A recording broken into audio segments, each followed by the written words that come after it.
Dans la précédente émission, nous avons embarqué pour une croisière haut de gamme sur le troisième fleuve le plus long du monde. La traversée est aussi placée sous le signe de l'aventure. Notre paquebot remonte le fleuve Yangtze sur plus de 3000 km depuis Shanghai jusqu'à Chongqing. Nous avons embarqué pour une croisière exceptionnelle qu'il serait dommage de vivre seul.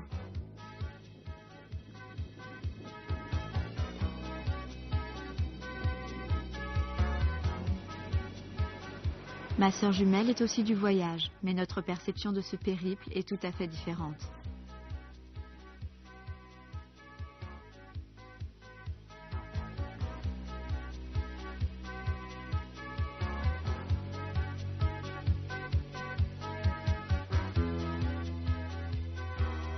Depuis Wuhan, notre dernière escale, nous avons pris 2 routes distinctes, tout en conservant le même cap. Bienvenue dans Carnet de route, deuxième partie de notre croisière sur le Yangtze.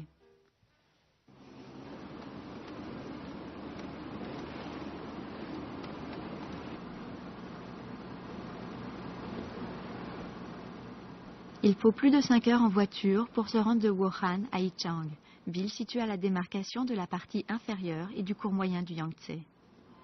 Yichang, auparavant petite ville tranquille, est une ville en pleine mutation depuis la construction du barrage des Trois Gorges, et en peu de temps sa population a atteint un demi-million d'habitants.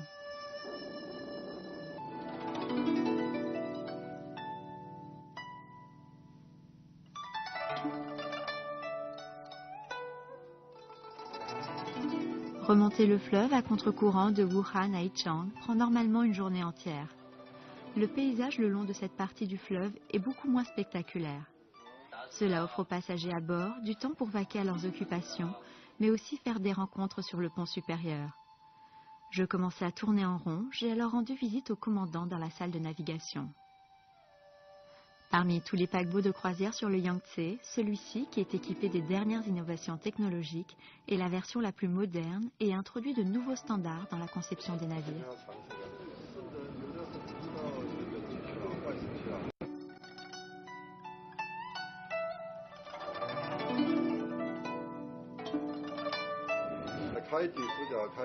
Les personnes qui vivent du fleuve Yangtze ont un immense respect vis-à-vis des eaux et bien sûr des bateaux qui y circulent.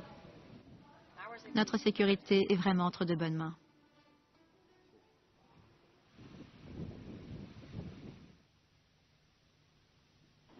On a l'air de glisser sur les eaux calmes d'un lac, ou presque.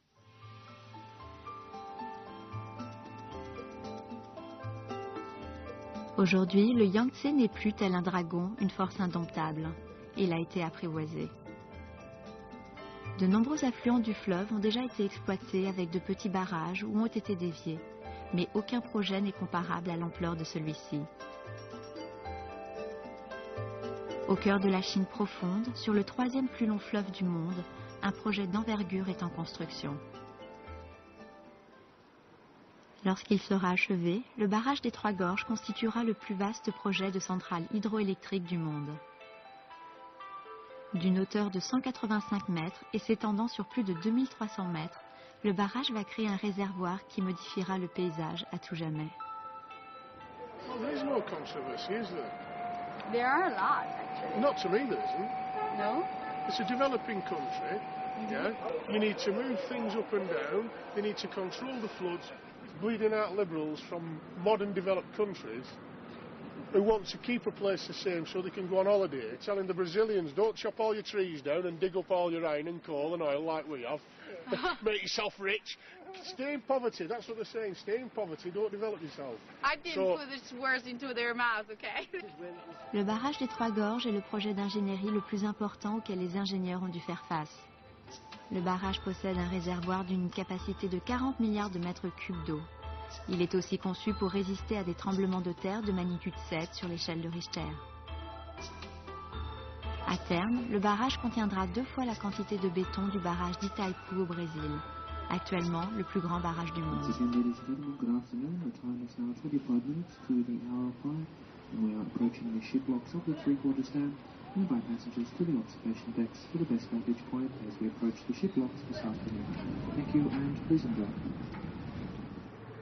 Le projet des Trois Gorges a débuté en 1993. La deuxième phase a déjà été achevée en 2003. Cette écluse permanente de 5 niveaux régule les mouvements en eau du barrage. De plus, la centrale électrique au nord a déjà été construite. Lorsque le barrage des Trois Gorges sera terminé, les navires de 10 000 tonnes pourront accéder aux provinces à l'intérieur du pays, dont le passage est actuellement limité à ceux de 1500 tonnes.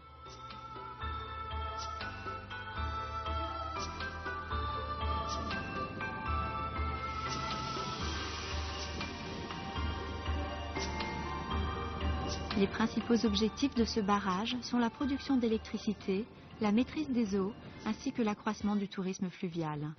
Il est prévu que la production annuelle électrique du barrage atteigne 85 milliards de kWh.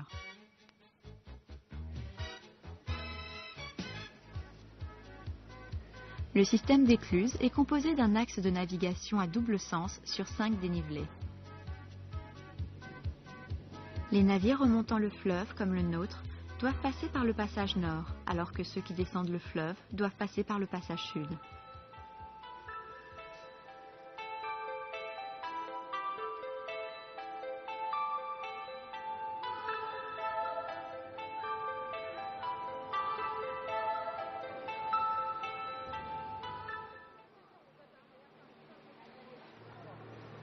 Ce n'est sûrement pas le plus beau paysage, mais c'est certainement le moment le plus excitant de ce voyage. C'est l'un des projets les plus gigantesques du monde, le barrage des Trois Gorges.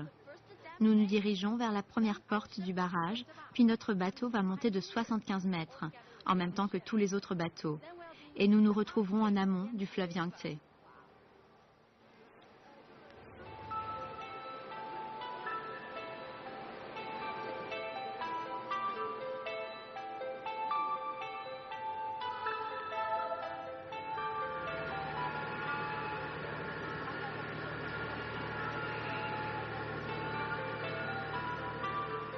Les bateaux traversent l'écluse en 2 heures.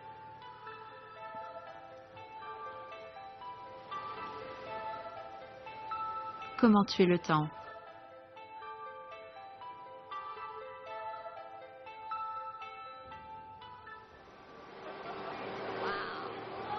Can you feel we did that by 75 meters?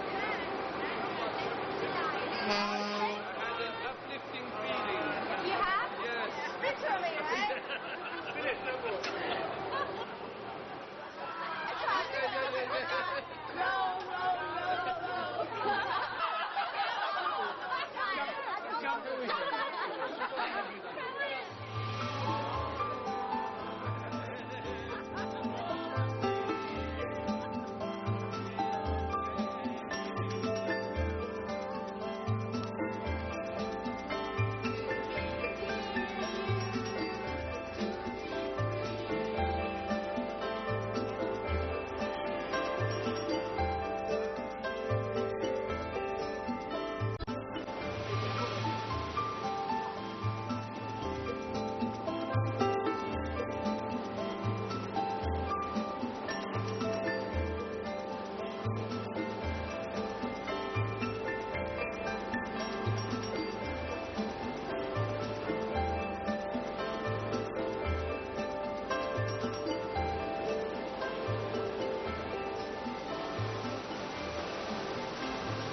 Je ne peux pas manquer ce départ.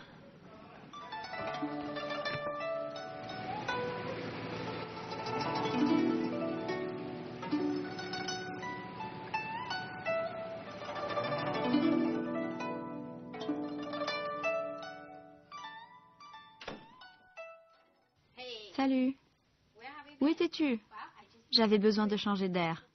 you might Tu devrais lire un peu, d'accord? Tu as raison, la lecture va me changer les idées. Tu me proposes quoi? Le roman des 3 royaumes.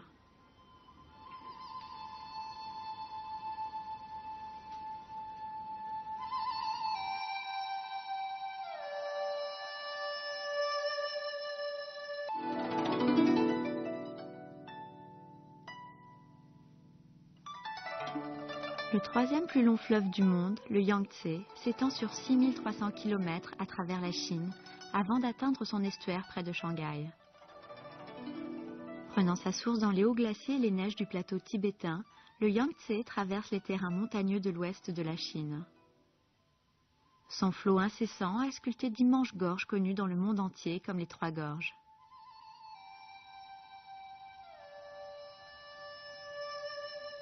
Située dans la province du Sichuan, cette frontière des anciens royaumes de Shu et de Wu est aussi un lieu souvent mentionné dans l'histoire de la Chine ancienne et dans les légendes historiques.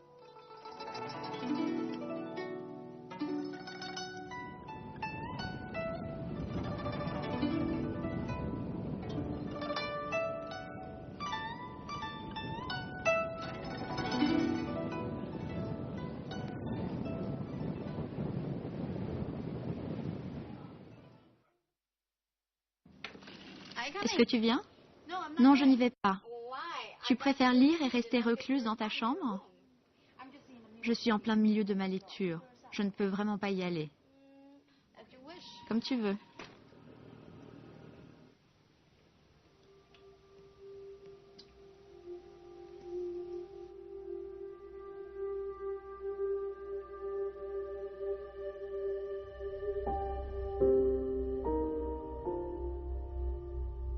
La bataille était imminente à la frontière entre les royaumes Shu et Ba.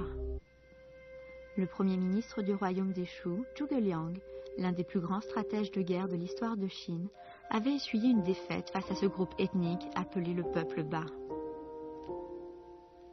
Par de subtiles stratégies et en brûlant de nombreuses cultures, le peuple Ba avait réussi à vaincre l'armée des Shu à plusieurs reprises, jusqu'à ce que Zhuge Liang n'organise une riposte utilisant le feu et remporte la bataille. Dans l'histoire, ce groupe ethnique n'a jamais vraiment été conquis par la force. La nation des Ba n'est parvenue à un accord qu'ultérieurement avec un pacte pacifique conclu avec l'État des Qing. Le peuple Ba vénérait la guerre et la sorcellerie. Il déifiait le tigre blanc et voyait en lui le symbole ultime de beauté, d'intelligence et de force.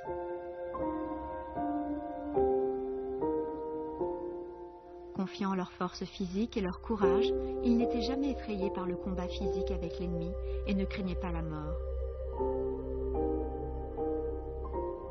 Cela avait peut-être un rapport avec leur vision de la mort. L'histoire du peuple Ba reste encore une énigme. Seules quelques reliques découvertes sur le site des 3 gorges fournissent des éléments d'information sur ce mystérieux royaume.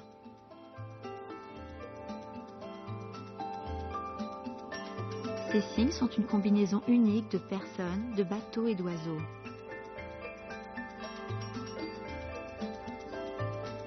Certains chercheurs pensent que ces symboles sont liés à la mort. Les bateaux et les oiseaux seraient des symboles de l'au-delà.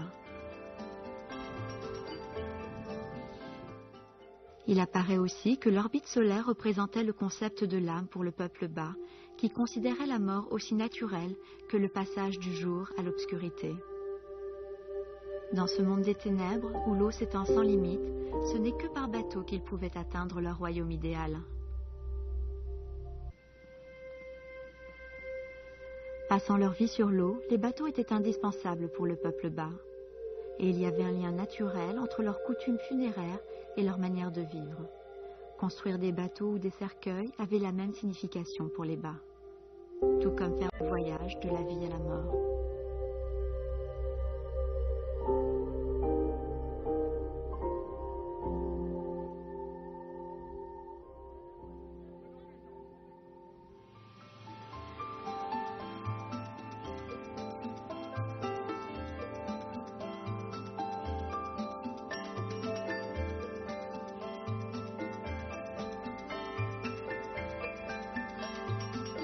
L'image des trois gorges sur le Yangtze a depuis des siècles enflammé l'imagination des artistes et des voyageurs. Les montagnes brumeuses et les eaux s'écoulant des hauts sommets créent un paysage magnifique. La poésie et la peinture classique chinoise s'inspirent souvent des gorges les plus connues de Chine.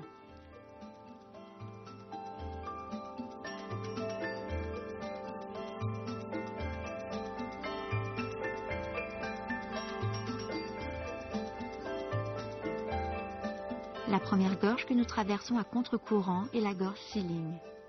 Il s'agit de la gorge la plus étendue avec près de 100 km de falaises escarpées et de rapides. Elle est également connue pour ses formations rocheuses, ses bas-fonds ainsi que ses courants.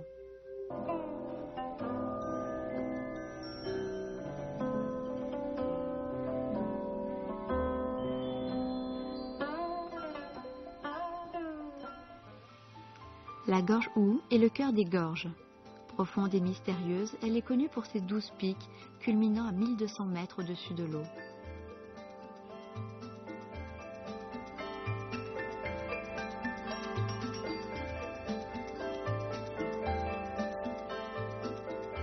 Parmi ces 12 sommets vertigineux, le plus connu, culminant à plus de 1000 mètres au-dessus de l'eau, est le pic de la déesse.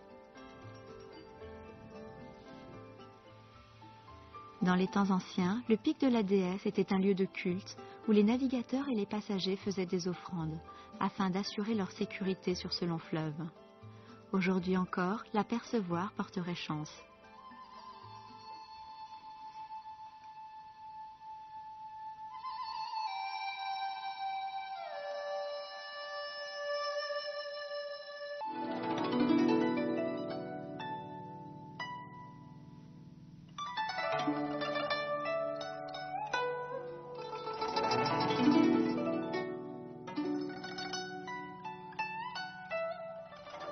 L'imposante Chutang, située à 8 km, est la plus petite des trois gorges, mais ses falaises sont les plus élevées.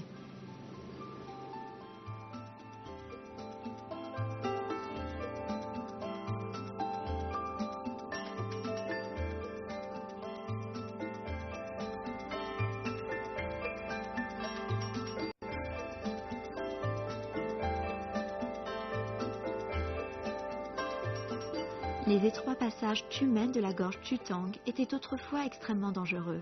Les tourbillons et la forte houle emportaient et détruisaient souvent des bateaux, et l'on dit que près d'un navire sur 7 s'échouait dans ces rapides.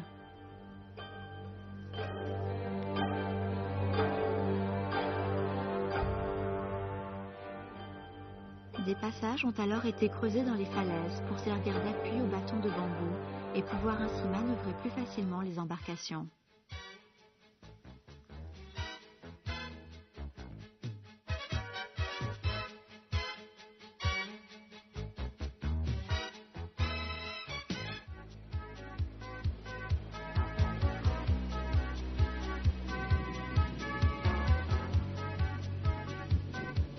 Les offrandes dans cette partie du Yangtze étaient un moyen d'apaiser le fleuve afin de pouvoir le franchir en toute sécurité.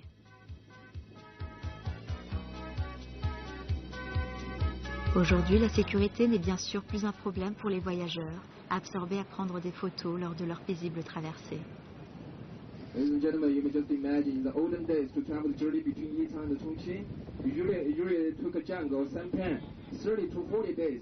You know, nowadays, just 2 days for normal passenger ship and 12 hours for hydrofoil, you know.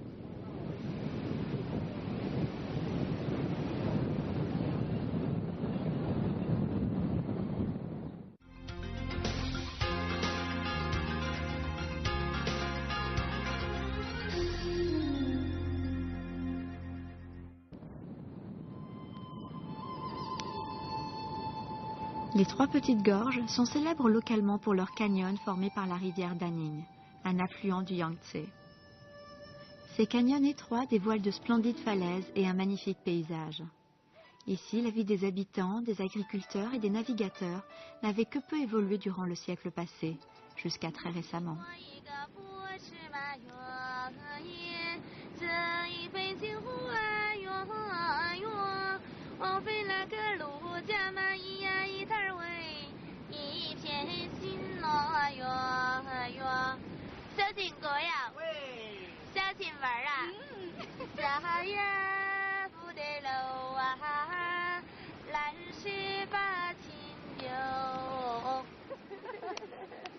La famille de Xiaolin, notre guide, a déjà déménagé vers une autre ville, située sur des terres plus élevées.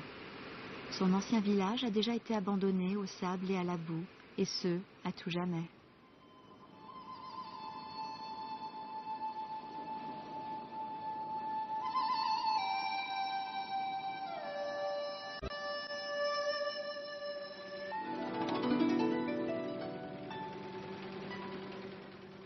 Le projet du barrage des Trois Gorges est prévu d'être achevé en 2009. Et le niveau de l'eau s'élèvera alors à 175 mètres au-dessus du niveau de la mer. 14 villes et plus de 1400 villages seront submergés dans le réservoir. De plus, 1,5 million de personnes devront être déplacées et relogées.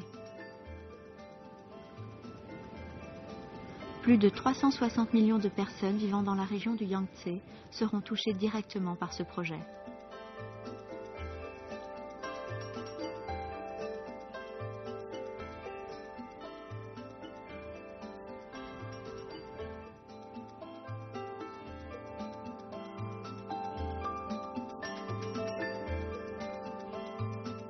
Lorsqu'il sera terminé, le projet du barrage des Trois Gorges aura pour but de fournir une énergie propre et renouvelable qui équivaut à la puissance de 15 centrales nucléaires, de contrôler les crues meurtrières et d'améliorer les conditions de navigation au cœur de la Chine. C'est l'un des projets les plus importants et les plus ambitieux que la Chine doit relever aujourd'hui, qui doit aussi trouver un équilibre entre le développement et l'environnement.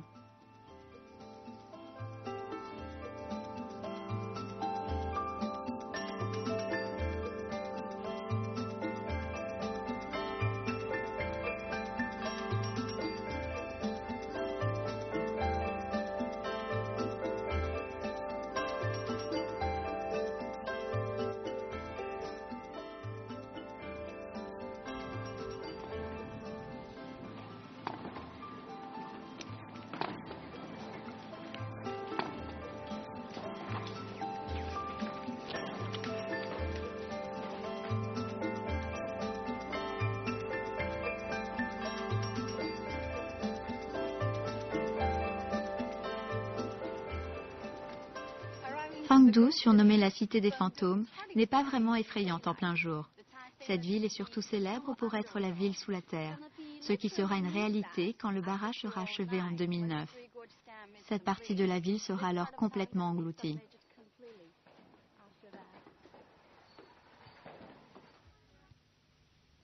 La plupart des habitants de Fangdu ont déménagé dans la nouvelle ville située sur la rive sud du fleuve.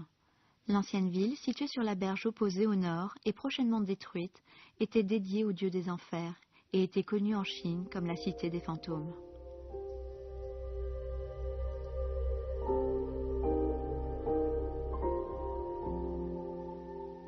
L'origine de cette appellation remonterait à la dynastie Han, en l'an 200 avant Jésus-Christ, quand deux représentants de l'État, Yin Changchen et Wang Fangpin, s'y seraient rendus pour pratiquer le taoïsme et seraient ainsi devenus immortels. L'association de leurs deux noms signifie en chinois « roi de l'enfer ». Ici, les sites portent des noms terrifiants. Fantôme hantant le passé, clocher de la dernière demeure, et même un pont étrangement appelé le pont où il n'y a plus rien à faire. Premier arrêt dans la cité des fantômes. Voici le pont, il n'y a plus rien à faire. Sous ce nom effrayant se cache une sorte de test. Les personnes gentilles comme moi franchissent ce pont sans encombre. Mais si une personne a commis de mauvaises actions, elle tombe immanquablement de ce pont. Il n'y a plus rien à faire pour y échapper. Visiter les temples ici durant la journée s'apparente à se promener dans un parc d'attractions de style chinois vide. Les représentations de l'enfer sont assez violentes. Des fantômes vagabonds marchant tels des zombies traversent la porte de l'enfer, Gui Menguan, et se rassemblent pour écouter le verdict de leur jugement final. Avant de renaître, la torture était assez courante. Apparemment, peu de mortels quittent leur vie sans avoir commis la moindre faute. Mais après s'être lavés de leurs fautes, on leur offre une soupe ou un thé de l'oubli pour effacer tout souvenir de leur vie antérieure avant leur renaissance.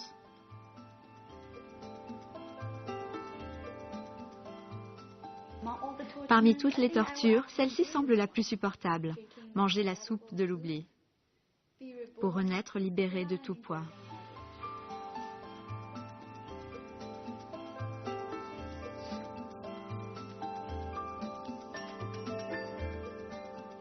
La plupart des Chinois sont relativement flexibles à l'égard des religions, pouvant croire en même temps au karma bouddhiste, au paradis taoïste et à l'enfer du roi démoniaque. Le principe est d'être en paix avec tous les dieux et esprits. Ainsi, partout en Chine, où il y a un lieu de culte, il y aura toujours des gens qui prient et de l'encens qui brûle, même s'ils ne connaissent pas le nom ni l'origine de ce dieu.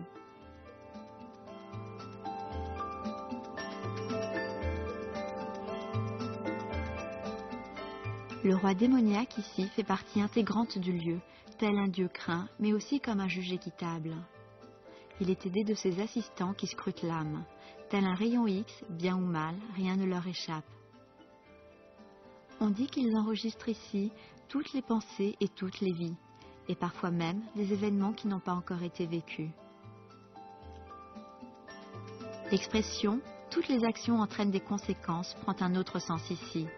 Il faut non seulement accomplir de bonnes actions pour s'assurer un bel avenir, mais il faut aussi être prêt à payer pour les fautes commises dans ses vies antérieures. Pour éviter tout risque, il est donc conseillé de non seulement engranger des bons points pour cette vie, mais aussi d'en mériter encore plus pour réparer les erreurs perpétrées dans les vies précédentes. Les pèlerins du temple pouvaient s'y procurer un visa pour le paradis, validé par le magistrat local et l'empereur. L'empereur en charge de la délivrance des visas lors du jugement dernier s'est absenté de la cour. L'occasion d'en obtenir enfin un.